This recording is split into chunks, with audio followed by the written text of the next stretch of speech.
ತುಂಬ ಕಷ್ಟ ಇದೆ. ಎಷ್ಟೇ ಕಷ್ಟಪಟ್ಟು ದುಡ್ಡು ದುಡಿದ್ರೂ ಕೈಯಲ್ಲಿ ನಿಲ್ತಾ ಇಲ್ಲ. ಯಾವುದೇ ವ್ರತ ಪೂಜೆ ಏನೇ ಮಾಡಿದ್ರೂ ಮನೆಯಲ್ಲಿ ನೆಮ್ಮದಿ ಇಲ್ಲ ಅಂದರೆ ಅದಕ್ಕೆ ಕಾರಣ ನಿಮ್ಮನೆಯಲ್ಲಿ ಇರುವಂತಹ ಜ್ಯೇಷ್ಠಲಕ್ಷ್ಮಿ. ಈ ಜ್ಯೇಷ್ಠಲಕ್ಷ್ಮಿನ ಮನೆಯಿಂದ ಹೊರಗಡೆ ಕಳಿಸುವುದು ಹೇಗೆ? ಯಾವ ರೀತಿ ಪೂಜೆ ಮಾಡಬೇಕು ಅನ್ನೋದನ್ನು ಇವತ್ತಿನ ವಿಡಿಯೋದಲ್ಲಿ ನೋಡೋಣ.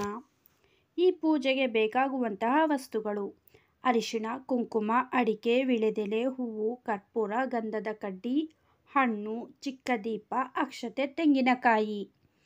ಪೂಜೆ ಮಾಡುವ ವಿಧಾನ: ತಲೆ ಸ್ನಾನ ಮಾಡಿ ಪೂಜೆ ಮಾಡುವ ಸ್ಥಳವನ್ನು ಸ್ವಚ್ಛಗೊಳಿಸಿ. ಯಾವುದೇ ಕಾರಣಕ್ಕೂ ದೇವರ ಮನೆಯಲ್ಲಿ ದೀಪ ಹಚ್ಚಬೇಡಿ. ಒಂದು ತಟ್ಟೆಯಲ್ಲಿ ಅರಿಶಿಣ, ಕುಂಕುಮ ಸಮ ಪ್ರಮಾಣದಲ್ಲಿ ಹಾಕಿ ಅದನ್ನು ಒಂದು ಗೊಂಬೆ ಆಕಾರ ಮಾಡಿ ಒಂದು ಮಡಿ ಬಟ್ಟೆ ಹಾಸಿ ಒಂದು ವೀಳ್ಯದೆಲೆ ಇಟ್ಟು ನಂತರ ಜ್ಯೇಷ್ಠ ದೇವಿಯನ್ನು ಇಡಿ. ದೇವಿಗೆ ಅರಿಶಿಣ, ಕುಂಕುಮ, ಅಕ್ಷತೆ, ಹೂವು ಇಟ್ಟು ಅಡಿಕೆ, ವೀಳ್ಯದೆಲೆ, ಬಾಳೆಹಣ್ಣು ಇಟ್ಟು ಸ್ವಲ್ಪ ಬಿಡಿ ಹೂವು ಮತ್ತು ಅಕ್ಷತೆಯನ್ನು ಕೈಯಲ್ಲಿ ಹಿಡಿದುಕೊಂಡು ಸಂಕಲ್ಪ ಮಾಡಿಕೊಳ್ಳಿ ಮತ್ತು ಅಕ್ಷತೆ ಹೂವನ್ನು ದೇವಿಯ ಮೇಲೆ ಹಾಕಿ ನಿಮ್ಮ ಕಷ್ಟಗಳನ್ನು ಹೇಳಿಕೊಂಡು ಪೂಜೆ ಮಾಡಿ. ದೇವಿಗೆ ಒಡೆದ ತೆಂಗಿನಕಾಯಿಯನ್ನು ಹೆಸರುಬೇಳೆಗೆ ಹಾಕಿ ಈ ದೇವಿಗೆ ನೈವೇದ್ಯವಾಗಿ ಪುಳಿಯೋಗರೆ ಮತ್ತು ಹೆಸರುಬೇಳೆಯನ್ನು ಮಾಡಿ ದೇವಿಯ ಮುಂದೆ ಅನ್ನದ ರಾಶಿ ಹಾಕಿ ದೇವಿಗೆ ನೈವೇದ್ಯವನ್ನು ಮಾಡಿ ಮನೆಗೆ ಬಂದ ಮುತ್ತೈದೆಯರಿಗೆ ಅರಿಶಿಣ, ಕುಂಕುಮ, ಹೂವು, ಬಾಳೆಹಣ್ಣು, ವೀಳ್ಯದೆಲೆ, ಅಡಿಕೆ ಮತ್ತು ಪ್ರಸಾದವನ್ನು ಕೊಡಿ.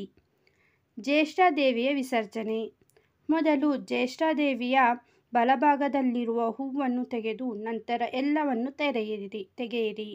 ಒಂದು ಪಾತ್ರೆಯಲ್ಲಿ ನೀರನ್ನು ಇಟ್ಟುಕೊಂಡು ಜ್ಯೇಷ್ಠಾದೇವಿಯನ್ನು ನೀರಿನಲ್ಲಿ ಕರಗಿಸಿ ಆ ನೀರನ್ನು ಹರಿಯುವ ನೀರಿನಲ್ಲಿ ಹಾಕಿ. ವಿಶೇಷ ಸೂಚನೆ: ಈ ಪೂಜೆಯನ್ನು ಬೆಳಗ್ಗೆ 10:30 ರಿಂದ 12 ಗಂಟೆಯ ಒಳಗೆ ಮಾಡಬೇಕು. ಯಾವುದೇ ಕಾರಣಕ್ಕೂ ಈ ಪೂಜೆಗೆ ಬಳಸಿದಂತಹ ಯಾವುದೇ ವಸ್ತುಗಳನ್ನು ಮತ್ತೆ ಬಳಸಬೇಡಿ. ಅನ್ನ, ಪುಳಿಯೋಗರೆ, ಹೆಸರುಬೇಳೆ ಯಾವುದನ್ನು ಉಳಿಸಬೇಡಿ. ಪೂಜೆಗೆ ಎಷ್ಟು ಬೇಕೋ ಅಷ್ಟನ್ನೇ ತೆಗೆದುಕೊಂಡರೆ ತುಂಬ ಒಳ್ಳೆಯದು. ಯಾವುದೇ ಪೂಜೆ ವ್ರತ ಮಾಡಬೇಕೆಂದರೂ ಮೊದಲು ನಮಗೆ ಪೂಜೆ ವ್ರತದಲ್ಲಿ ನಂಬಿಕೆ ಇರಬೇಕು. ಆಗ ಮಾತ್ರ ನಮಗೆ ಫಲ ಸಿಗಲು ಸಾಧ್ಯ. ಸ್ನೇಹಿತರೆ, ಇಂದಿನ ಈ ಮಾಹಿತಿ ನಿಮಗೆ ಇಷ್ಟವಾಗಿದ್ದರೆ ದಯವಿಟ್ಟು ಲೈಕ್ ಮಾಡಿ ಮತ್ತು ಚಾನಲ್ಗೆ ಸಬ್ಸ್ಕ್ರೈಬ್ ಆಗೋದನ್ನು ಮರಿಬೇಡಿ. ಮತ್ತೊಂದು ವಿಶೇಷವಾದ ಮಾಹಿತಿಯೊಂದಿಗೆ ಭೇಟಿಯಾಗೋಣ. ಧನ್ಯವಾದಗಳು.